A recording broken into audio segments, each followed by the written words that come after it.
Ilang netizens hindi natuwa sa biro ni Rendon Labrador kay Boss Toyo. Magkaibang komento at reaksyon ang natatanggap ngayon ng video ni Rendon Labrador na kung saan highlight ang ginawa nitong biro sa Pinoy Pawn Star na si Boss Toyo nang bisitahin niya ito sa ospital kung saan nagpapagamot ang vlogger rapper.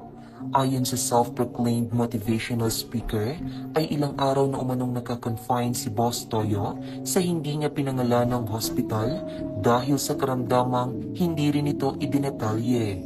Naisipan nga nitong bisitahin ang Pinoy Pawn Star dahil bukod sa nag-aalala ito, ay nais ring mamotivate ni Rendon si Boss Toyo na magpalakas at magpagaling dahil sa nalalapit nilang laro na Motivated 3x3 Influencers Cup 2024 na kung saan isa si Boss Toyo sa kanyang mga kakampi.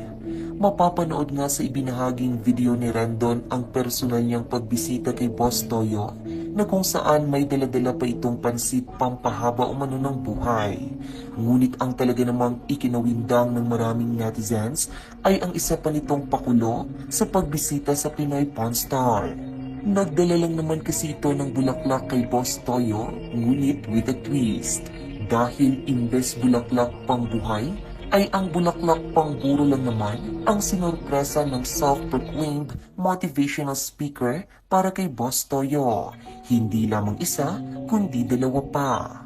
Kitang-kita nga sa reaksyon ni Boss Toyo ang pagtataka na may kaunting pagkagulat sa uri ng trip na ito ni Rendon Labrador.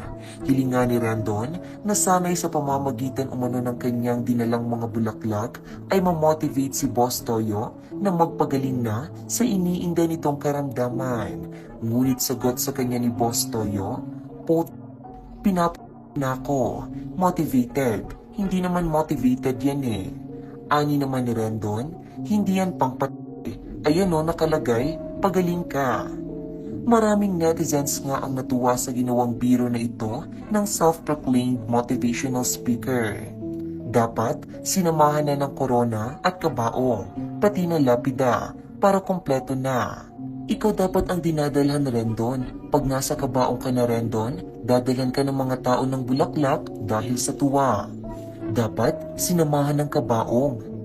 Talagang mamomotivate bumangon yan. Ganda ba naman ng bulaklak eh.